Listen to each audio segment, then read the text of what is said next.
बच्चों, आज की वीडियो में हम पढ़ने वाले हैं कंप्लेन लेटर। ठीक है, तो देखिए complain letter about defective item. जो डिफेक्टिव आइटम होता है, चाहे आपने टीवी लिया है, मोबाइल लिया है, तो उसके रिगार्डिंग आप क्या कर रहे हो, कंप्लेन कर रहे हो। ठीक है, तो उसके लिए यहाँ पर लेटर का मैंने फॉर्मेट आपको बताया हुआ है, जिससे कि आपकी सारी प्रॉब्लम सॉल्व होगी अगर आप इसको अच्छे से कर लेते हो। ठीक है, तो ये बहुत हेल्प देने वाला है आपको एग्ज़ाम में, तो आप इसको ज़रूर याद कर लेना। देखिए यहाँ पर क्या बोला गया है, हम कंप्लेंट लेटर पढ़ रहे हैं किसके ऊपर, डिफेक्टिव आइटम के ऊपर। ठीक है, तो सबसे पहले मैं आपको फॉर्मेट बता देती हूँ। हमेशा याद रखना, यहाँ पर जो हमारा आएगा वो क्या आएगा, सेल्फ एड्रेस आएगा। ठीक है, क्या आएगा हमारा, सेल्फ एड्रेस। और उसके बाद सेल्फ एड्रेस क्या होता है, सेल्फ एड्रेस होता है जहाँ से हम क्या कर रहे हैं, लेटर को लिख के भेज रहे हैं। ठीक है, तो वो हो जाता है हमारा सेल्फ एड्रेस। उसके बाद है हमारा यहाँ पर डेट। ठीक है, तो हम इसके बाद क्या लिखेंगे, सेल्फ एड्रेस के डायरेक्ट बाद ही हम क्या लिखेंगे, यहाँ पर डेट लिखेंगे। क्लियर है। और उसके बाद आ जाता है हमारा रिसीवर एड्रेस, जहाँ पर हमें लेटर पहुँचाना है, जो हमारा लेटर रिसीव करेगा। क्लियर है, तो वो एड्रेस हम यहाँ पर लिखेंगे।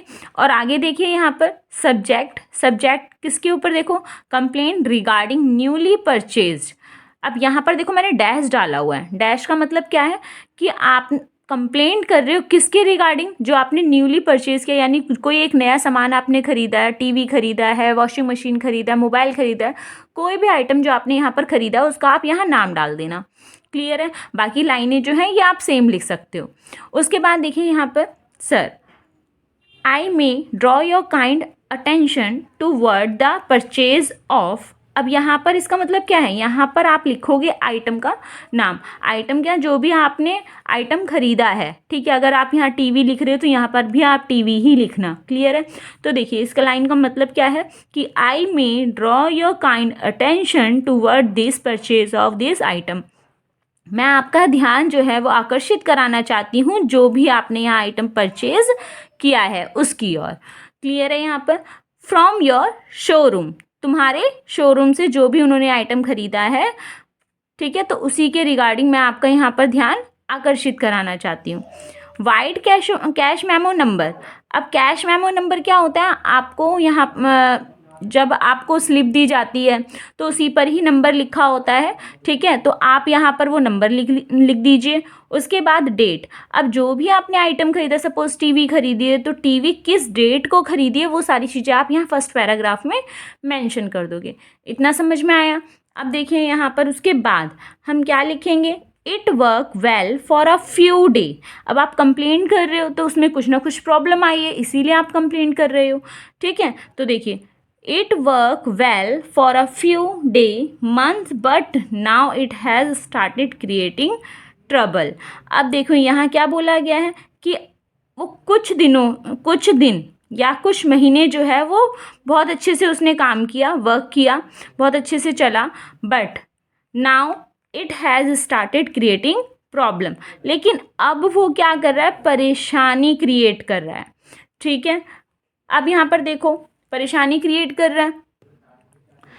अब देखो यहाँ जब मैंने यहाँ लिख दिया यहाँ पर, तो कुछ यहाँ पर आपको क्या लिखना है, जो मैंने डैश डैश छोड़ा हुआ है उसमें आपको लिखना है एक्सप्लेनेशन ऑफ प्रॉब्लम ट्रबल। अब क्या क्या चीज़ें जो हैं वो स्टार्ट हो गई हैं परेशानी होनी। यहाँ पर देखो कौन कौन सी प्रॉब्लम हो रही है, जो भी अगर आपने टीवी लिया है, मोबाइल लिया है, तो उसमें क्या प्रॉब्लम हो रही है, तो वो प्रॉब्लम आप 2 से 3 लाइन में अपना लिख देना। क्लियर है। उसके बाद देखिए, I am extremely disappointed as this was a costly purchase. मैं बहुत ज़्यादा क्या हूँ, निराश हूँ। किस चीज़ से भाई, जो उसने महंगा आइटम परचेज किया है वहाँ से। I was to purchase it on your faithful advice. अब वो यहाँ बोल रहा है कि मुझे जो आइटम उसने खरीदा है वहाँ से क्या ले लेनी चाहिए थी, फेथफुल एडवाइस ले लेनी चाहिए थी उसको खरीदने से पहले। ठीक है, since it is under the guarantee period, और अभी वो किस में है, गारंटी पीरियड में ही चल रहा है। ठीक है, ऑफ 2 ईयर, 2 साल की क्या है, गारंटी पीरियड। क्लियर है। फिर उसके बाद है यहाँ पर kindly send your engineer to examine and repair it और अरेंज फॉर इट्स इमीडिएट। अब यहाँ पर देखिए क्या बोला गया है, सबसे पहले हम यहाँ तक देख लेते हैं। जो यहाँ पर वो क्या कह रहा है, काइंडली सेंड, कृपया करके अपना कोई भी इंजीनियर यहाँ पर भेजिए, क्या करने के लिए, एग्जामिन करने के लिए, उस टीवी को देखने के लिए, या उसे रिपेयर करने के लिए, या फिर इमीडिएट क्या करने के लिए, इमीडिएट रिप्लेस करने के लिए। ठीक है, या तो आप जो इंजीनियर भेजोगे वो चाहे हमारा टीवी रिपेयर कर दे, ठीक है, या फिर हमें क्या कर दे, उसे देख ले, आके जांच कर ले, ठीक है, या उसको रिप्लेस कर दे। It will keep in maintaining the prestige of your firm. तो यहाँ पर क्या बोला गया है कि अगर आप ऐसा करते हो तो यहाँ पर जो आपकी फर्म है उसकी प्रतिष्ठा जो है वो बनी रहेगी। प्रेस्टीज का मतलब क्या होता है, प्रतिष्ठा। प्रतिष्ठा मीन्स स्टेटस, आपकी फर्म का जो स्टेटस है वो बना रहेगा। ठीक है, thanking you your sincerely name XYZ, जो भी नाम वहाँ पर आएगा क्वेश्चन में वो आपको मेंशन करना है। समझ में आया बच्चों? तो देखिए अब इसके साथ मैं आपको क्वेश्चन के साथ भी समझा देती हूँ कि कैसे कैसे आपको लाइनें पुटअप करनी है। क्लियर है? तो देखिए तो आपके एग्ज़ाम में इस टाइप से क्वेश्चन आ सकता है। ठीक है, तो मैं यहाँ आपको प्रैक्टिस करा रही हूँ, तो आप ये याद कर लीजिएगा। ठीक है, तो यहाँ पर देखिए क्या क्वेश्चन आया है, जैसे यू आर शीतल सतीश, दो नाम है, अगर आप गर्ल हो तो शीतल डाल दो, बॉय हो तो सतीश डाल दो। ठीक है, और यहाँ पर देखो क्या दिया गया है, B43 Kailash colony Delhi bought a LED TV from Sargam electronic Laxmi Nagar, write a complaint letter for its non functioning to the sale manager seeking immediate replacement और रिपेयर। तो देखो यहाँ पर नाम दे दिया गया है शीतल और सतीश, ठीक है, और यहाँ पर उसके साथ क्या दे दिया गया है, एक एड्रेस दिया गया है। यहाँ देखा जाए तो दो एड्रेस हैं, आप देख रहे हो, B43 कैलाश कॉलोनी दिल्ली, और दूसरा यहाँ पर दिया गया है सरगम इलेक्ट्रॉनिक लक्ष्मी नगर। तो आपको इसमें पहचानना है कि जो हमारा सेंटर एड्रेस है वो कौन सा है और रिसीवर एड्रेस कौन सा है। ठीक है, तो ज़्यादातर क्या होता है कि जो नाम के साथ एड्रेस होता है ना वो हमारा क्या हो जाता है, सेंटर एड्रेस हो जाता है। ठीक है, तो यहाँ पर देखिए तो B43 हमारा क्या हो गया, यहाँ से यहाँ तक सेंटर एड्रेस हो गया। अब bought a LED TV from the Sargam electronic Laxmi Nagar. ठीक है, तो लक्ष्मी नगर में एक क्या है, सरगम इलेक्ट्रॉनिक शोरूम है जहाँ से इसको LED को खरीदा है। क्लियर है? तो देखिए अब यहाँ पर हम क्या कर रहे हैं, कंप्लेन लेटर लिखेंगे। तो देखिए B-43, क्योंकि यहाँ पर मैंने आपको फॉर्मेट में क्या बताया था कि क्या आएगा, यहाँ पर सेंटर एड्रेस आएगा, तो सेंटर एड्रेस आपको मिल गया यहाँ से। ठीक है, तो सेंटर एड्रेस क्या हो गया यहाँ पर, B43 Kailash colony Delhi. Clear है? यहाँ से हमने ये लिख लिया। उसके बाद हम क्या लिखेंगे यहाँ पर, डेट।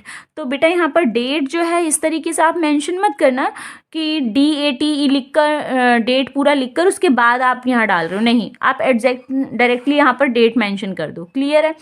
उसके बाद यहाँ क्या आ जाएगा, रिसीवर एड्रेस। देखो अब रिसीवर का मैंने बताया था आपको, जहाँ पर हमें पहुँचाना है, यानी कि जो हमारा लेटर रिसीव करेगा। क्लियर है? तो लेटर ऐसा तो नहीं है किसी के लिए भी आप लिख दोगे भाई, वहाँ पर यहाँ जो मैनेजर है उसी के लिए आप लिखोगे। तो आपने यहाँ क्या लिख दिया, the sale manager Sargam electronic Laxmi Nagar Delhi. Clear है बच्चों? यहाँ तक ये हो गया हमारा सेंटर एड्रेस, ये हो गई डेट, और ये हो गया हमारा रिसीवर एड्रेस। क्लियर है? अब देखिए जो मैंने आपको फॉर्मेट लिखवाया उसी के बेस पे ही मैं आपको यहाँ समझा रही हूँ कि कैसे है। तो आप भी एग्जाम में ऐसे कर सकते हो अगर ये आपका आता है तो। ठीक है, तो देखिए सब्जेक्ट, अब subject complaint regarding newly purchase LED TV। Clear है? अब हमने क्या लिखा, sir I may draw your kind attention toward the purchase of LED TV from your showroom, white cash memo number is 1192, date 10 August 2022। चाहे आप date ऐसे लिख लेना, चाहे डेट आप ऐसे लिख लेना, ठीक है, उससे कोई फ़र्क नहीं पड़ेगा। तो यहाँ पर क्या बोला गया है कि मैं आपका ध्यान जो है, जो मैंने LED TV खरीदा है उसकी ओर ध्यान आकर्षित कराना चाहती हूँ। कहाँ से खरीदा है, योर शोरूम, तुम्हारे शोरूम से। ठीक है, और जो वाइट कैश मेमो नंबर है आप यहाँ कुछ भी लिख सकते हो, 4-5 डिजिट का नंबर। ठीक है, फिर है आपने यहाँ डेट के साथ ये डाल दिया। क्लियर है इतना? अब उसके बाद देखिए यहाँ पर देखिए, it work well for a few month but now it has started creating trouble. ये कुछ महीने तो इसने अच्छा काम किया, मतलब अच्छे से चला ये टीवी, पर ये कुछ टाइम से क्या कर रहा है, ये परेशानी क्रिएट कर रहा है। क्लियर है? वही सेम जैसे मैंने आपको वहाँ फॉर्मेट में लिखवाया था, द पिक्चर। अब यहाँ मैंने उसके बाद आपको बोला था कि आप अगर आपने टीवी खरीदा तो क्या प्रॉब्लम आ रही है उस टीवी में, तो आप वो 2-3 लाइन में आप लिख सकते हो। ठीक है, तो वही प्रॉब्लम मैंने यहाँ पर लिख दी है। क्लियर है? तो देखिए यहाँ पर क्या है, the picture start flickering on the screen. Screen क्या हो रही है, वहाँ पर फ्लिकर हो रही है। स्मॉल लाइन अपेयरेंस, छोटी छोटी वहाँ पर छोटी छोटी लाइनें आ रही है। And picture became hazy. ठीक है, तो पिक्चर भी किस तरीके से आ रही है आपकी, पिक्चर बिकम हेजी। पिक्चर क्या हो रही है यहाँ पर, हेजी हो रही है। ठीक है, तो हेजी मीन्स क्या होता है, धुंधली। पिक्चर धुंधली आ रही है। And irritable noise come from TV. और टीवी से जो नॉइज़ आ रही है वो बहुत ज़्यादा इरिटेबल आ रही है, यानी परेशान, कहीं ना कहीं वहाँ इरिटेट कर रही है वो वॉइस। क्लियर है? तो यहाँ से यहाँ तक मैंने आपको 3 लाइन में बता दी प्रॉब्लम कि हम क्या क्या लिख सकते हैं, कि पिक्चर जो है वहाँ पर वो कैसे आ रही है, फ्लिकरिंग हो रही है, मतलब आ रही है, जा रही है। ठीक है, और यहाँ पर जो छोटी छोटी लाइनें आ रही हैं स्क्रीन के ऊपर, और यहाँ जो पिक्चर है वो धुंधली है। क्लियर है? और जो उसकी वॉइस है वो बहुत ज़्यादा इरिटेबल है।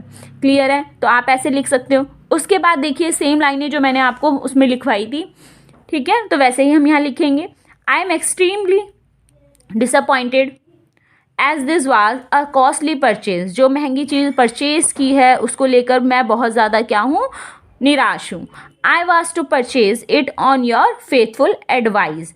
जो मैंने परचेज किया है उसे खरीदने से पहले मुझे क्या करना चाहिए था, आपसे एडवाइस ले लेनी चाहिए थी। ठीक है, तो since it is under the guarantee period, और वो अभी भी क्या है, गारंटी पीरियड में है। कितनी गारंटी पीरियड में है भाई, 2 ईयर। ठीक है, 2 साल की गारंटी मिली हुई थी और वो अभी टाइम चल रहा है। क्लियर है? Kindly send your engineer. कृपया करके अपना इंजीनियर भेजें टू एग्जामिन, उसे जांचने के लिए। ठीक है, एंड रिपेयर इट, या फिर उसे रिपेयर करने के लिए। क्लियर है? और arrange for its immediate replacement. ठीक है, या उसे तुरंत क्या कर दें, इमीडिएट रिप्लेस कर दें। क्लियर है? या तो जो आप इंजीनियर भेज रहे हो उसको जो टीवी है उसको देखने के लिए भेजो, या फिर उसे रिपेयर करने के लिए, या उसे रिप्लेस करने के लिए। क्लियर है इतना? It will keep in maintaining the prestige of your firm. तो जिससे क्या होगा कि जो आपकी फर्म है उसकी प्रतिष्ठा बनी रहेगी, स्टेटस जो है वो बना रहेगा। क्लियर है? फिर उसके बाद है थैंकिंग यू योर सिंसियरली शीतल या सतीश। ठीक है, तो क्वेश्चन में ये आया हुआ था, तो हमने क्वेश्चन में जो नाम आएगा वही लिखना है, आपको अपना नाम नहीं डालना है। क्लियर है? तो बच्चों अब ये मैंने आपको फॉर्मेट समझा दिया है, इसी फॉर्मेट के बेस पे आप अपना क्वेश्चन जो है अटेंड कर सकते हो अगर आपके एग्ज़ाम में ऐसा आता है तो। ठीक है, मैंने आपके लिए थोड़ा इजी कर दिया, तो आप ये लाइनें याद कर सकते हो। और कुछ भी आए जैसे यहाँ पर, ठीक है, जैसे अभी मैंने टीवी का एग्जाम्पल ले लिया, आप क्या ले सकते हो यहाँ पर, जैसे अगर आपका वहाँ पर आ रहा है कोई भी, जैसे वॉशिंग मशीन का आ गया, मोबाइल का आ गया, तो आप यहाँ वॉशिंग मशीन डाल दो। कैश मेमो नंबर तो सभी में होता है, बिल बना के देते हैं तो। ठीक है, डेट डाल दिया और इसमें आपने प्रॉब्लम लिख दी, 2-3 प्रॉब्लम। क्लियर है? बाकी सेम वही लाइनें हैं। क्लियर बच्चों? आई होप समझ में आया होगा। Okay, thank you so much for watching my video.